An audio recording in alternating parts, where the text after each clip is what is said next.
Boa noite, meus irmãos. Mais uma vez juntos para nós louvarmos, como já louvamos, cantamos, adoramos nosso Deus, já meditamos em alguns textos. E agora mais um momento em que nós leremos mais um trecho da palavra de Deus e meditaremos na palavra do nosso bondoso Deus. Eu gostaria de convidar os irmãos para que nós leiamos o segundo livro do Médico Amado. Então, por favor, abram no segundo livro do Médico Amado, lá no seu capítulo 2, no seu segundo capítulo. O segundo livro do Médico Amado, capítulo 2. Logo já vou dizer, se nós aí tivermos uma dificuldade, nós vamos lá para qual é o livro, né? O segundo livro do Médico Amado. O livro que eu estou falando é o livro de Lucas, livro de Atos, Atos, o segundo livro é o livro de Atos, né, do Médico Amado. Porque o mesmo autor de Lucas, do Evangelho de Lucas, também é o autor de Atos. Inclusive a mesma pessoa recebe os dois livros que devem ser lidos em sequência. Lucas e Atos devem ser lidos em sequência. Os dois se completam. Há um raciocínio desenvolvido no Evangelho de Lucas e continua no livro de Atos. Se você perceber, vai ver que coisa maravilhosa é ler os dois livros em conjunto, não separados. Mas na ordem que nós temos na Bíblia é Mateus, Marcos, Lucas, João, Atos. Perceba que o João fica no meio, entre o Lucas e Atos. Então, quando for ler, lembre, terminou de ler Lucas, segue a leitura em Atos, para você perceber como tem assuntos que começam em Lucas e se fecham em Atos. E você vai ter uma compreensão muito maior das Escrituras. Então, Lucas, Atos, a força da palavra, né? Atos capítulo 2, versículo 37 até o versículo 41, diz assim: 3.000 batizados. Atos 2, 37. Ouvindo eles essas coisas, compungiu-se-lhes o coração e perguntaram a Pedro e os demais apóstolos: que faremos, irmãos? Respondeu-lhe Pedro: arrependei-vos e cada um de vós seja batizado em nome de Jesus Cristo para a remissão dos vossos pecados e recebereis o dom do Espírito Santo. Pois para vós outros é a promessa, para vossos filhos e para todos que ainda estão longe, isto é, para quantos o Senhor nosso Deus chamar. Com muitas outras palavras, Deus deu testemunho e exortava-os dizendo: salvai-vos dessa geração perversa. Então, os que lhe aceitaram a palavra foram batizados, havendo um acréscimo naquele dia, e quase 3.000 pessoas. Quase 3.000 pessoas. Meus irmãos, eu estava tentando pensar uma ilustração para começar esse sermão, e veio algumas ilustrações, e veio uma ilustração de um joalheiro chamado Fabergé. Eu não sei quantos já viram as chamadas obras de Fabergé, mas o Fabergé, ele produzia algumas obras como um joalheiro, e na história ele foi o joalheiro mais famoso de toda a história.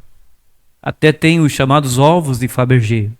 Os ovos de Fabergé são ovos e eles são incrustados de pedras preciosas, são maravilhosos. Ele tem uma carruagenzinha que ele fez com pedras preciosas e com ouro. Se você olha aquela carruagem, você fica impressionado como ele tinha técnica para trabalhar com pedras preciosas e transformar em tão belas obras feitas com suas mãos, um joalheiro. E os textos bíblicos, eles são assim também. Cada pedacinho é como se fosse um ovo de Fabergé. Ele tem uma beleza encantadora em cada trechinho da Bíblia, em cada pedaço da Bíblia. E esse pedaço pode parecer assim despercebido. Toda a doutrina, toda a riqueza que ele tem, se nós passamos rapidamente, nós podemos passar por certos textos e não perceber a grandeza, a riqueza que os textos têm. E nós perdemos muitas vezes de perceber principalmente as doutrinas ensinadas. O que está sendo ensinado, se nós passamos uma leitura muito rápida, se nós lemos às vezes meio sonolentos, se nós lemos meio descuidados, e cada trecho das Escrituras é como se fosse uma obra de arte, como se fosse algo muito bem trabalhado, e é, não como se fosse, e é, porque foi o Espírito Santo quem trabalhou cada parte. Então eu gostaria que os irmãos observassem esse pequeno pedaço, esse pequeno trecho para nós meditarmos e vermos algumas doutrinas que aparecem aqui. Primeiro, o versículo diz assim: ouvindo eles estas coisas, compungiu-se-lhes o coração e perguntaram a Pedro e aos demais apóstolos: que faremos, irmãos? E aqui, irmão, nós temos que entender algumas coisas para compreender melhor o versículo. A primeira coisa que eu gostaria que os irmãos percebessem é quem está falando. Quem está falando? Porque diz: ouvindo eles essas coisas, alguém está falando. Alguém está pregando. E quando você volta um pouco atrás, quando se volta no capítulo 2, você percebe quem está falando ali, para que as pessoas pudessem ouvir, para que esse versículo fosse registrado, dizendo: ouvindo eles essas coisas. Quem está falando? É o apóstolo Pedro. E quando você encontra o apóstolo Pedro falando, você vê quão Deus é poderoso e quão Deus é misericordioso e gracioso para conosco. Porque, como eu disse certo dia, a igreja tinha tudo para dar errado. A igreja é pequena no começo do livro de Atos. Tem apenas 120 pessoas. 120 no capítulo 1, versículo 15, diz que o grupo que estava ali aguardando a descida do Espírito Santo era de cerca de 120 pessoas. Mas depois, quando o Espírito desce, eles começam a falar em línguas no início do capítulo 2, começam a falar em línguas e as pessoas começam a escutar, e depois alguém diz: olha, eu acho que eles estão bêbados, porque eles estavam falando em línguas. Aí o texto diz que Pedro se levanta e começa a falar. É ele quem está pregando. É ele quem estava falando as coisas que eles ouviram. Mas o que tem, pastor, a ver com Pedro e ser impressionante? Para mim é impressionante, porque há 50 dias atrás ele era um covarde, ele foi um covarde. Há 50 dias atrás, na mesma Jerusalém que ele está aqui, ele foi extremamente covarde para assumir que ele era um cristão, para assumir que ele era um discípulo, para assumir que ele estava com Cristo, que ele era da mesma região, que falava com o sotaque da mesma região do Senhor. Ele não quis ser identificado de forma alguma pelas pessoas que lhe perguntavam quando o Senhor estava sendo julgado: você anda com ele? Não. Mas você fala como ele? Não. Mas tenho certeza? Não. Começou a praguejar. E ali você observa que naquele momento, 50 dias atrás, ele era um baita de um covarde, como nós muitas vezes somos. Como muitas vezes nós não temos ousadia nem coragem. Mas agora não. Agora o Espírito Santo desceu sobre eles de uma forma tamanha e deu-lhes poder. E é o mesmo Pedro que há 50 dias atrás foi um covarde, não assumir a sua identidade com Cristo, o seu relacionamento com Cristo, é o mesmo que se levantou e faz essa pregação extraordinária que nós temos no capítulo 2 de Atos. É ele quem está pregando, é ele quem está falando, cheio do Espírito Santo. Cheio do Espírito Santo. O que mais me impressiona também, naquele que fala, não naqueles que ouvem, é porque ele é um homem iletrado. É um homem indouto. É um homem que, se você for lendo Atos, num certo momento eles vão ser acusados. Esses homens são iletrados, eles são indoutos. Ou seja, Pedro, nós sabemos que ele era um pescador. Não era um homem escolarizado. Não era um homem que tinha feito, quem sabe naquela época, já existiam faculdades naquela época. Não era um homem que tinha feito 3, 4, 5 faculdades. Não era alguém que se apresentasse e pudesse dizer: olha aqui, está vendo qual é o meu currículo? Olha aqui o meu currículo. Eu tenho isso e aquilo. Não tinha. Pedro era de um sotaque pobre, de linguajar, quem sabe, pobre, o jeito dele falar. A própria livro de Atos relata isso como uma verdade. É um homem iletrado, ou seja, não é um homem culturalmente capaz para alcançar os homens pela sua capacidade intelectual. E quando eu olho isso e vejo que ele era covarde, que era iletrado e indouto, não tinha intelectualmente, no sentido de ser bem escolarizado, tivesse um vocabulário profundo e rico, ele não é esse homem. Então, Qual seria o efeito de um homem que foi covarde, um homem que não tem tanta capacidade, tanta profundidade intelectual, estar agora pregando e as coisas funcionarem? Mas as coisas vão funcionar. Porque ele não está pregando apenas por si só. O Espírito Santo, ao qual o Senhor prometeu que desceria e trabalharia, convencendo o homem do pecado, vai convencer o homem do pecado. O Espírito Santo que o Senhor prometeu, lá no livro de João, antes de subir, disse: olha, eu vou, mas eu não vou deixar vocês órfãos. Quando eu for, eu vou enviar outro Consolador. E quando ele vier, ele vai ensinar vocês sobre todas as coisas. Ele vai conduzir a toda a verdade.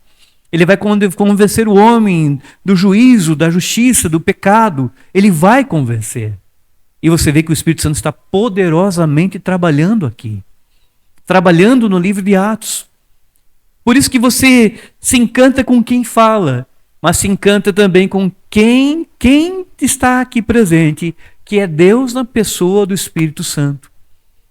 Nós muitas vezes vemos o Senhor chegando em algum lugar e fazendo milagres, o Senhor Jesus fazendo milagres, e nós ficamos encantados com a sua obra. Encantados com a obra de chamar Lázaro para fora e o Lázaro sair, ressurreto depois de 4 dias morto. Mas nós muitas vezes perdemos de nos encantar com a obra do Espírito Santo. De ver a mesma beleza do Espírito Santo operando de forma magistral, de forma profunda nos homens, por meio de um homem douto. Por meio de um homem que foi covarde há cerca de 50 dias atrás. E quando você percebe isso no texto e vai lendo, você vai se encantando e vendo como Fabergé, como eu disse, como o Espírito Santo pega uma pequena pedra preciosa e vai montando a sua obra. E ele vai deixando embelezada nos pequenos pedaços bíblicos em que nós vamos lendo. Então quem está pregando aqui? Quem está pregando é esse homem, é Pedro. Um mais covarde, um homem douto, um homem não tão escolarizado, mal sabia escrever, era um pescador, mas está pregando. A grande diferença é que o Espírito Santo está presente. E aí diz o seguinte, versículo 37, diz, ouvindo eles essas coisas. Então quem prega é Pedro, mas quem ouve? Quem está ouvindo?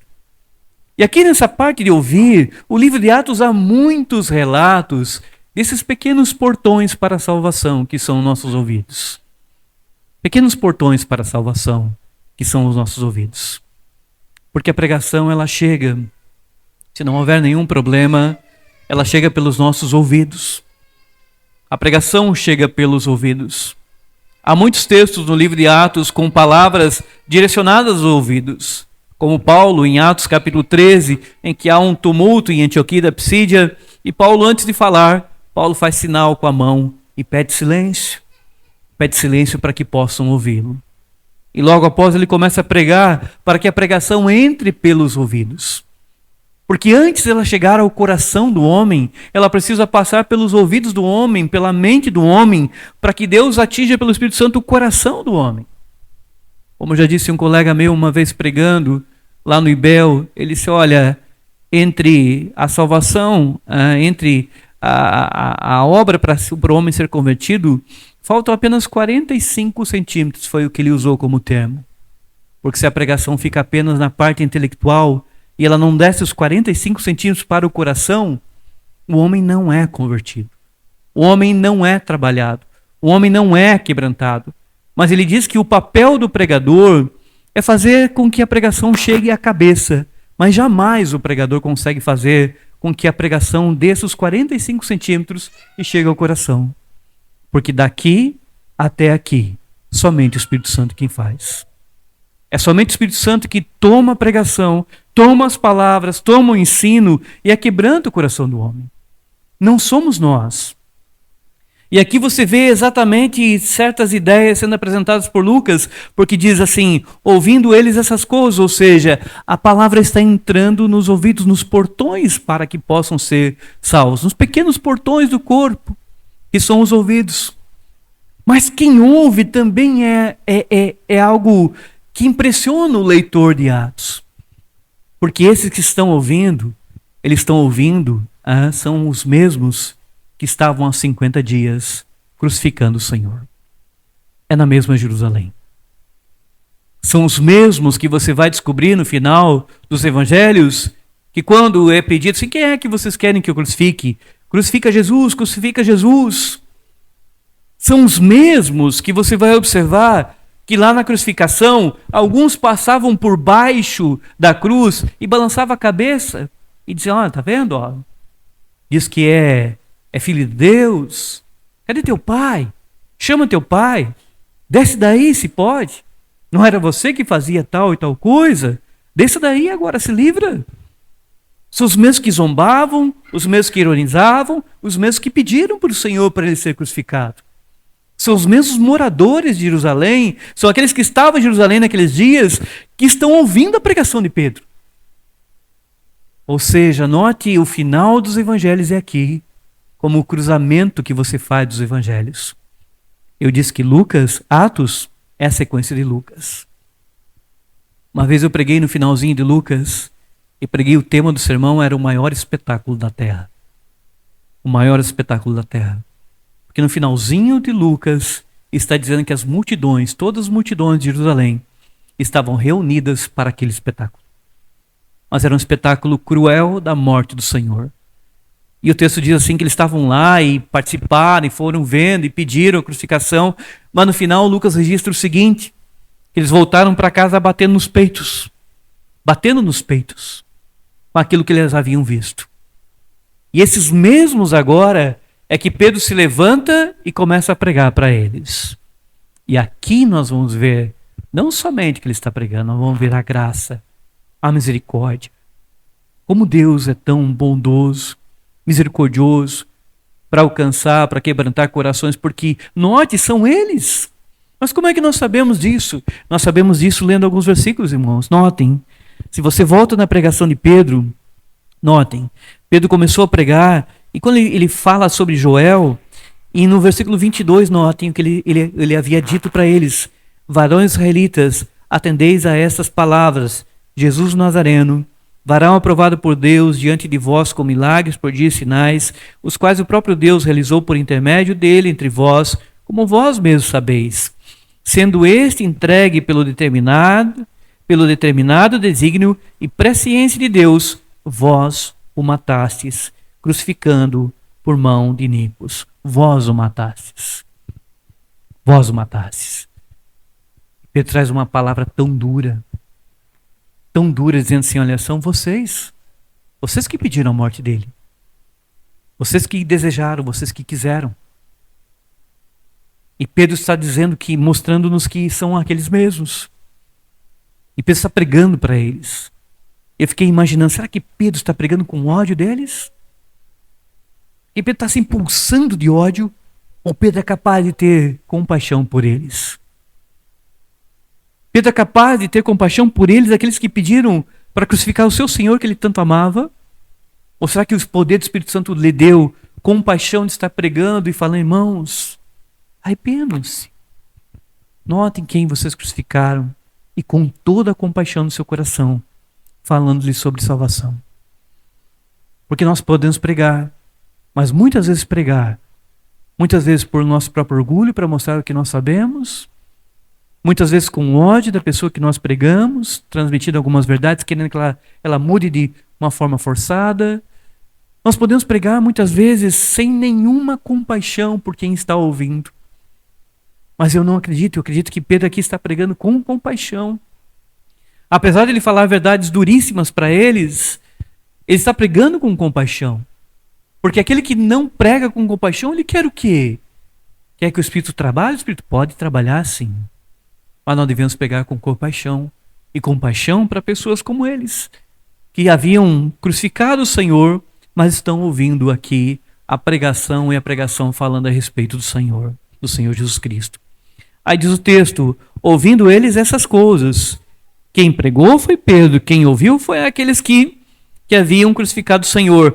Mas também diz o versículo 37, ouvindo eles essas coisas, o conteúdo daquilo que se prega. Porque nós podemos também fazer o seguinte, nós podemos falar, mas quando nós peneiramos a nossa pregação, não fica um grãozinho de Bíblia. Há muita gente, por exemplo, que quer falar sobre a Bíblia, mas ela não fala da própria Bíblia. Ela começa a dar exemplos, por exemplo, exemplos lógicos.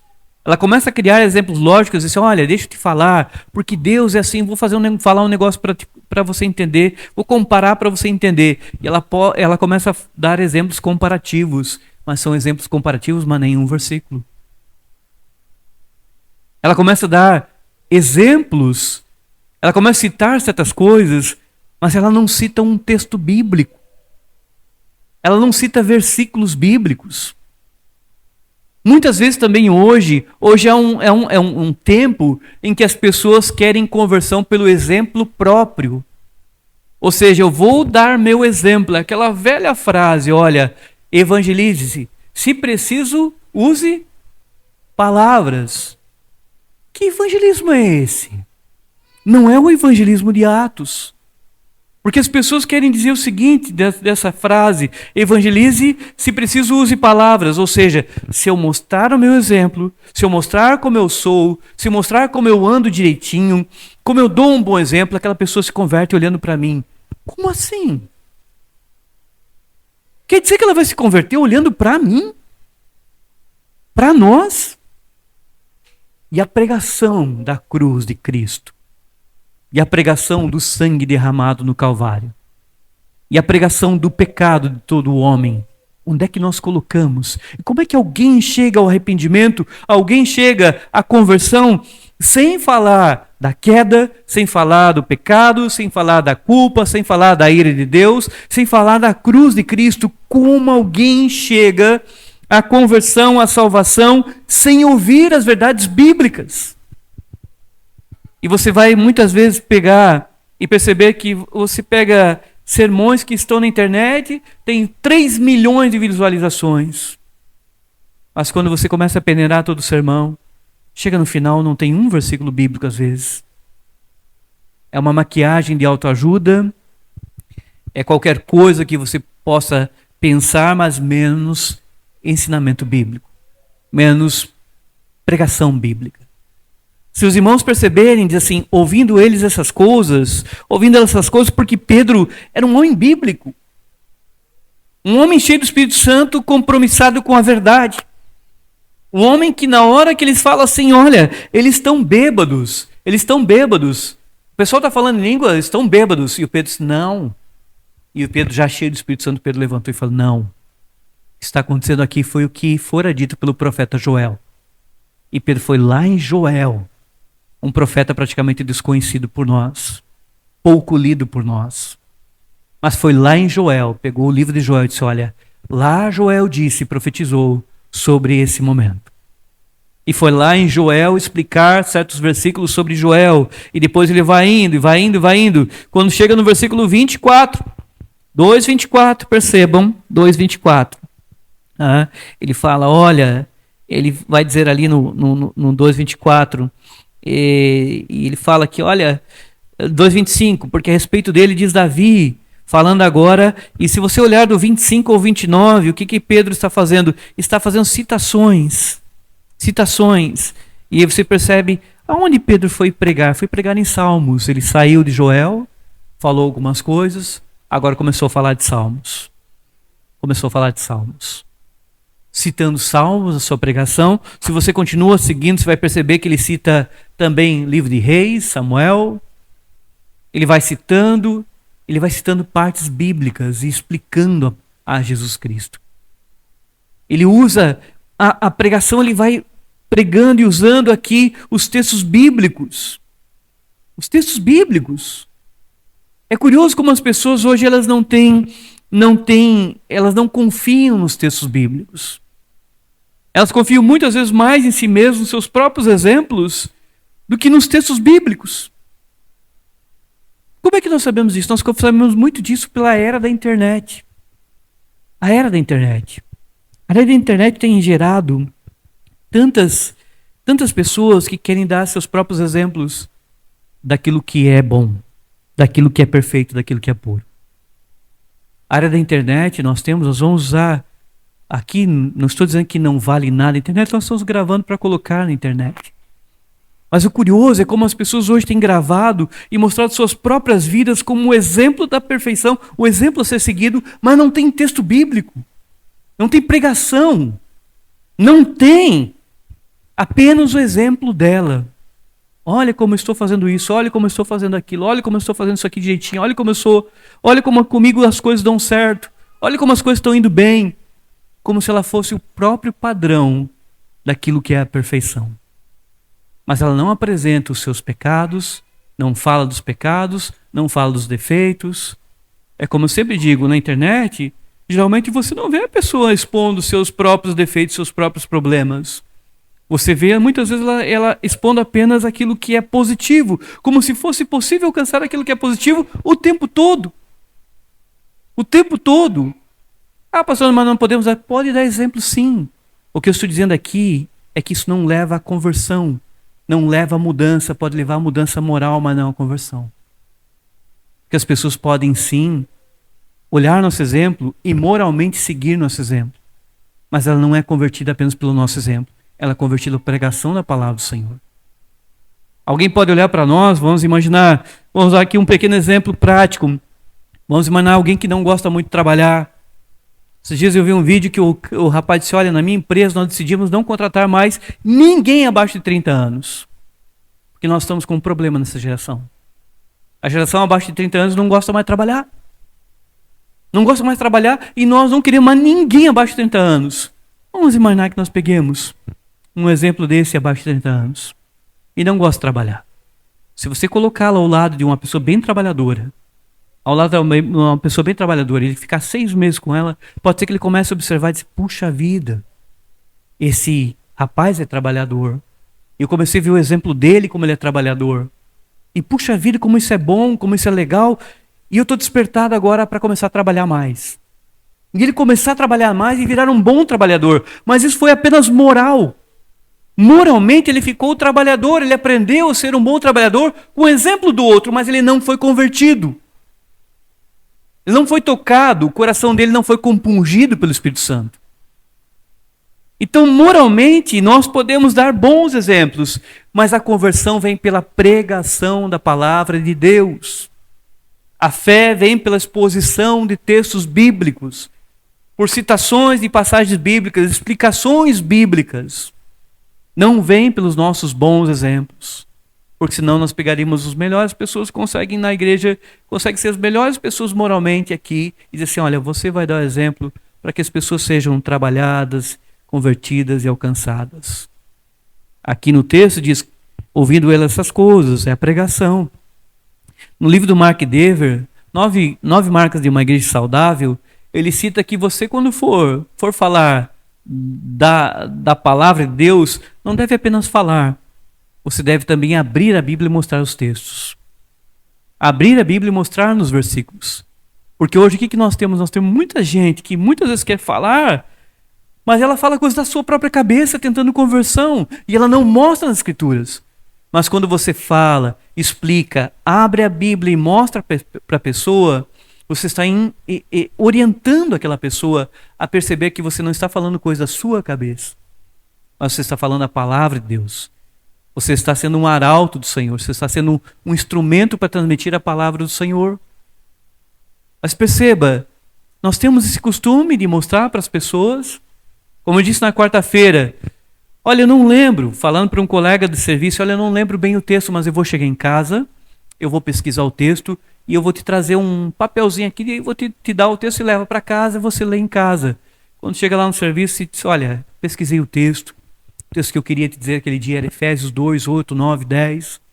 Efésios capítulo 2, versículo 8, 9, 10. Chegue na sua Bíblia, leia a sua Bíblia. Mas a minha Bíblia é católica, não tem problema, leia em Efésios 2, 8, 9, 10. Mesmo sua Bíblia sendo católica, leia lá para você ver. E ele pega aquele papelzinho porque você está transmitindo a palavra de Deus para ele. E ele pega aquele papelzinho, chega em casa, abre Efésios, lê. E quando ele é colocado em contato com a palavra do Senhor, ou pregada, ou lida, o Espírito Santo vai lá então e pode abrir o coração dele. E convertê-lo não pelo nosso exemplo, mas convertê-lo pela palavra de Deus inspirada, pelo poder dela, como uma espada mais cortante que vai e penetra no mais íntimo no homem, capaz de separar todas as coisas, mas é a palavra de Deus. E o que Pedro está fazendo é isso, pregando a palavra de Deus. Logo após você ver, compungiu-se-lhes o coração. Compungiu-se-lhes o coração. Compungiu-se-lhes é porque alguma coisa extraordinária aconteceu no coração. E aqui, meus irmãos, compungiu-se-lhes o coração é algo maravilhoso de se ler. Porque há muitas passagens ligadas a essa parte do nosso corpo. Porque note, não diz assim que compungiu-se apenas a mente. Eles ouviram.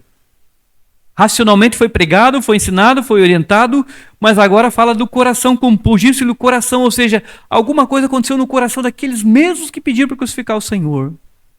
Alguma coisa aconteceu no coração.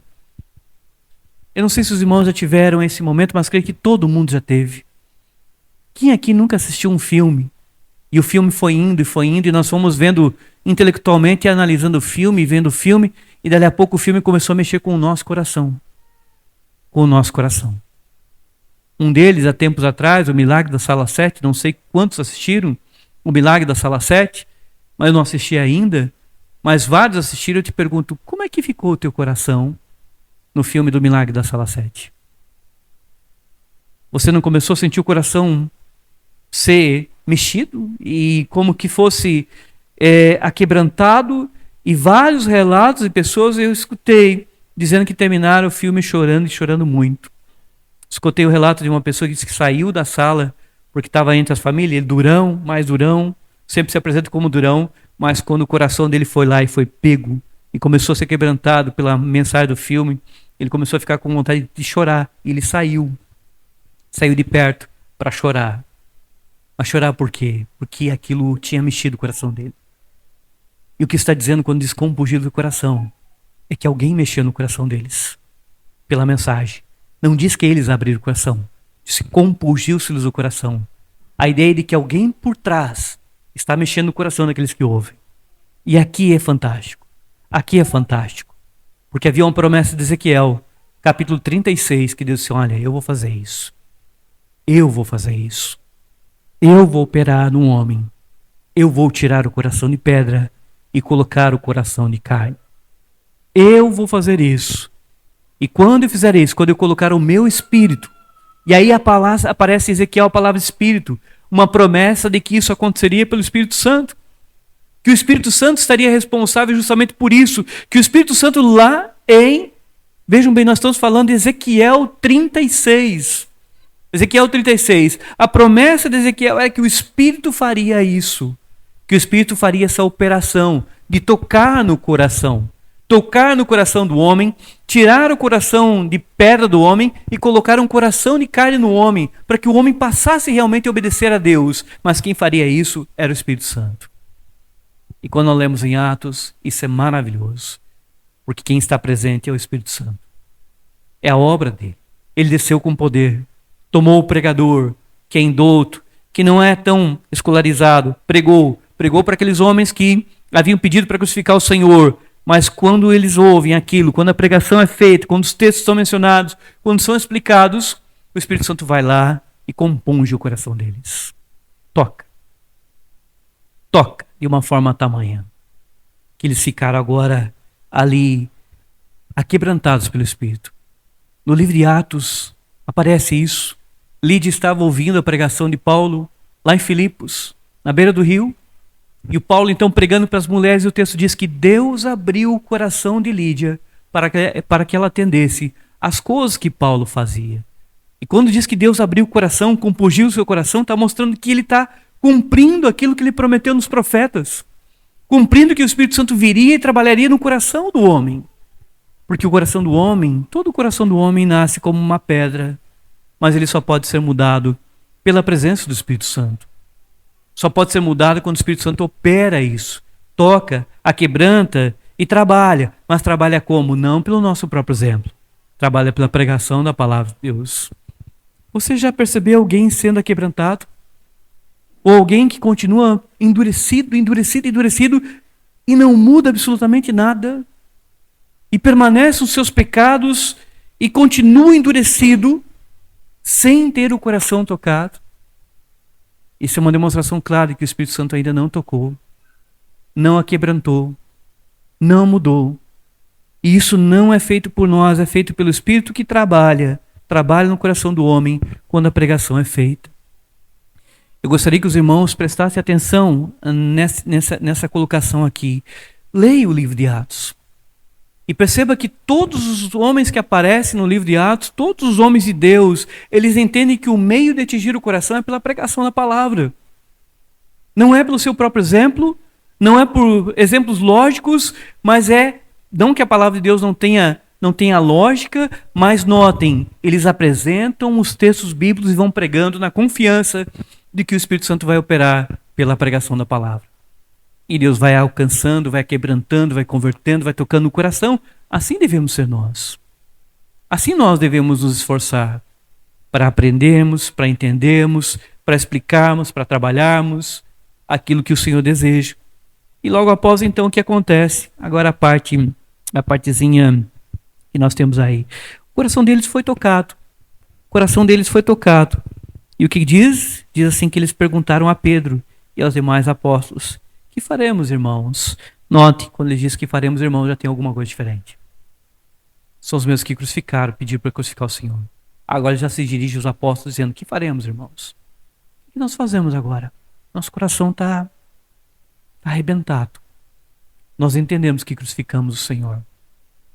Nós entendemos que Deus o ressuscitou. Nós entendemos isso. Nós entendemos o nosso pecado. Nós entendemos o que fizemos.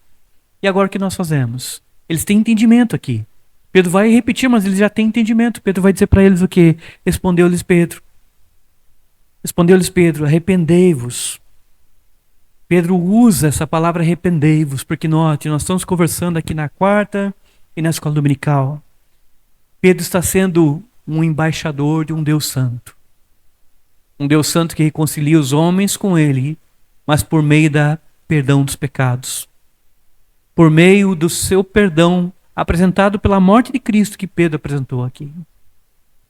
Pedro está apresentando a esse Deus todo-poderoso, mas santíssimo, que os homens têm problema com esse Deus por causa do pecado. E quando eles perguntam, quando eles estão com o coração tocado, quebrantado, eles perguntam: o que faremos, irmãos? Pedro aponta exatamente para isso: arrependei-vos. Arrependei-vos. Porque um homem que queira estar com Deus, ser salvo por toda a eternidade, queira estar com esse Deus Santíssimo, não pode achar que estará com esse Deus Santíssimo sem arrependimento, sem mudança de vida, sem o coração ser quebrantado. Na quarta-feira, alguém deu um exemplo, dizendo que quando era novo ia nas missas, né? E aí participava da missa. Quando ele saía, ele via algumas pessoas que saíam da missa e desciam as escadarias e passavam para o outro lado direto para o boteco. E ele disse: olha, mas eu ficava pensando assim, será que é assim mesmo? Será que é assim mesmo? Porque agora há pouco ali foi falado que Jesus morreu por todos os nossos pecados, mas agora estou vendo eles descerem e indo ali já para encher a cara. Não é assim mesmo. Porque quando um homem é tocado pelo Espírito Santo verdadeiramente, ele é tocado no coração quebrantado. Mas quando ele é quebrantado para reconhecer o seu pecado, como eles estão fazendo aqui. E quando se precisa explicar alguma coisa, como Pedro vai explicar, Pedro se arrependam-se. E arrependimento é a ideia de que você precisa de mudança de vida, de novidade de vida, de ser uma nova criatura, de ser realmente tocado pelo Senhor de uma forma tal que a tua vida comece a ser transformada e mudada. E mudada principalmente não de prosperar, não de ir bem na vida, mas mudada de abandono do pecado. Não que alguém consiga ser perfeito, mas de transformação de vida, de novidade de vida, de abandono daquilo que fazia. E aqui o que eles têm que se arrepender de terem matado, pedido a crucificação do Senhor e de todos os seus pecados. Mas será que Deus é poderoso para perdoar os pecados, mesmo que seja a morte do seu filho? Sim. Esse texto é tão lindo, tão belo, que eles perguntam assim: o que nós fazemos? Pedro, arrependemos. Mas arrependemos do quê? Pedro tinha dito que eles tinham matado o Senhor. Um dos pecados que eles têm que se arrepender é ter pedido a própria morte do Senhor. E será que o pai seria capaz de perdoar e de chamar de filhos adotivos agora e de abraçá-los como filhos, sendo os mesmos que pediram que o seu filho morresse? a quem o Pai disse que amava, esse é meu filho em quem me comprazo. Será que o Pai é capaz de estender o seu perdão, mesmo para esses que pediram crucificação? Quão profundo é o amor de Deus, quão profunda é a riqueza das suas misericórdias, da sua graça, porque isso aqui não é simplesmente, mentiram, idolatraram. Um dos pecados que eles têm que se arrepender era pedir que o próprio Deus Filho fosse morto. E o Pedro diz para eles: arrependam-se, cada um de vós seja batizado em nome de Jesus Cristo para a remissão dos vossos pecados. Que coisa mais linda, que coisa mais linda. É o mesmo Jesus que 50 dias atrás disse: crucifiquem. Mas agora arrependidos, são os mesmos que o Pedro disse: arrependam-se, e cada um de vocês vai ser batizado em nome de Jesus Cristo. Ou seja, quando foram ser batizados, o Pedro disse: olha, eu estou batizando vocês em nome daquele que vocês pediram para ser morto, mas que o Pai ressuscitou, e hoje vive está, e um dia voltará, e batizou em nome de Jesus. Isso é maravilhoso no texto. As pedras preciosas de Fabergé que vão se montando no pequeno texto, e você começa a olhar com tanta admiração os pequenos trechos bíblicos, que tem tanta riqueza, tanta profundidade, que numa leitura só, 1000 leituras, você não seria capaz de encontrar toda a riqueza, porque eles vão se abrindo, e cada vez mais pedras preciosas vão se manifestando em cada pedacinho que você lê. E o Pedro: olha, sejam batizados em nome de Jesus Cristo para a remissão dos vossos pecados, e recebereis o dom do Espírito Santo. Aqui, dom e coração são coisas que se completam, porque o texto diz em Romanos, Paulo diz aos Romanos capítulo 5, que Deus derrama com o seu Espírito esse dom para a salvação, mas Ele derrama em nossos corações. Ele derrama em nossos corações o dom. Ele derrama e mexe no coração, Paulo diz. Paulo usa essa ideia lá, e é justamente isso que ele diz aqui, é justamente o que Pedro está dizendo: recebereis o dom do Espírito Santo. O coração foi compungido.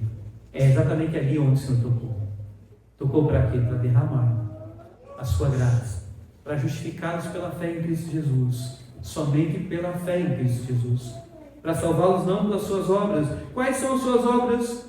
As suas obras são de terem pecado, de terem pedido a morte do Deus Filho. Eles não têm boas obras para apresentar para serem salvos pelas boas obras.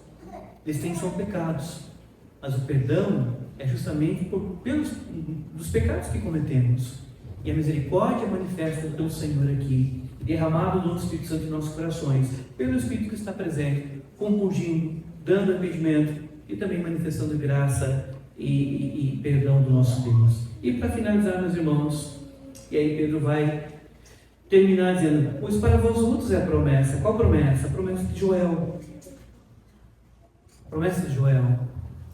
Essa promessa é a promessa que ele cita Joel, diz: olha, foi prometido pelo profeta Joel que o Espírito seria derramado sobre toda a carne. E aqui você já vê como Pedro está falando, como a graça já se mostra aqui, que ela vai irromper para o mundo, que ela vai chegar aqui para nós, que ela vai chegar para nós. Eu estava lendo a história hoje, da história das missões aqui em Santa Catarina, em Florianópolis, na chamada Antiga Desterro. Se chamava Desterro antigamente, depois mudou para Nossa Senhora Desterro, depois para Florianópolis, que é uma homenagem a um dos presidentes do Brasil, chamado Floriano Peixoto. Florianópolis é a cidade de Floriano, é o nome da cidade. E veio um pastor americano, veio para Florianópolis tentar pregar pela primeira vez em Florianópolis. Veio ali ainda no começo do século, veio tentar pregar no teatro ali em Florianópolis. E o curioso é como Deus operou, porque na primeira tentativa dele, o pessoal começou a se revoltar contra ele, porque o protestantismo não era aceito aqui na região sul, principalmente ali em Florianópolis, se revoltaram com ele. Mas aí, no segundo dia que ele tentou, houve uma ajuda inesperada, porque o coronel ali de Florianópolis foi um coronel que havia trabalhado com José Manuel da Conceição. José Manuel da Conceição foi um padre que se converteu ao protestantismo, ao cristianismo, entendeu algumas coisas mais profundamente, se converteu, e esse coronel tinha trabalhado lá em São Paulo e tinha recebido um testemunho desse ex-padre, do como ele tentou servir e transmitir o seu exemplo para ele, no sentido de pregar a Cristo, falar de Cristo, explicar para ele. E ele viu tanta zelo de José Manuel da Conceição por Cristo, que ele resolveu conhecer um pouco mais da fé daquele homem, conhecer um pouco mais da fé. Mas o curioso é que daí ele ajuda o pregador que queria pregar e não estavam permitidos. Disse: olha, eu conheci o José Manuel da Conceição e eu quis saber quem era mais sobre esse Deus a quem ele prega, a quem ele servia. Então vamos dar você, proibiu o pessoal de querer atacar, e o pregador começou a pregar, começou a falar com mais liberdade, com mais desenvoltura, não houve mais impedimento e a igreja começou a crescer, porque a promessa não era apenas para eles, a promessa não era apenas para eles que estavam ouvindo, mas era para quem também estava longe. A promessa, quando disse que o Espírito Santo seria derramado, não era só para eles naquele momento, era também para desterros, quando o Evangelho começou a ser pregado, para essa região, quando o Evangelho começou a ser pregado, que o Espírito derramaria e trabalharia no coração, na mente dos homens, porque estavam longe, que não estavam ali, mas que estavam 5 séculos, 10 séculos, 20 séculos, que o Espírito continuaria trabalhando e derramando o dom por meio da pregação. E o Pedro disse: essa promessa é assim. E terminando, versículo 40 e 41, com muitas outras palavras, testemunhos, e exortava-os dizendo: salvai essa geração perversa. Perceba que é um resumo aqui. Diz com muitas outras palavras. Pedro não foi tolo. Ele começou a explicar mais coisas para eles, ensinar mais coisas a respeito da salvação, a respeito da fé, com muitas outras palavras dos testemunhos, e exortava dizendo: salvai-vos desta geração perversa. Quem não leu ainda O Peregrino?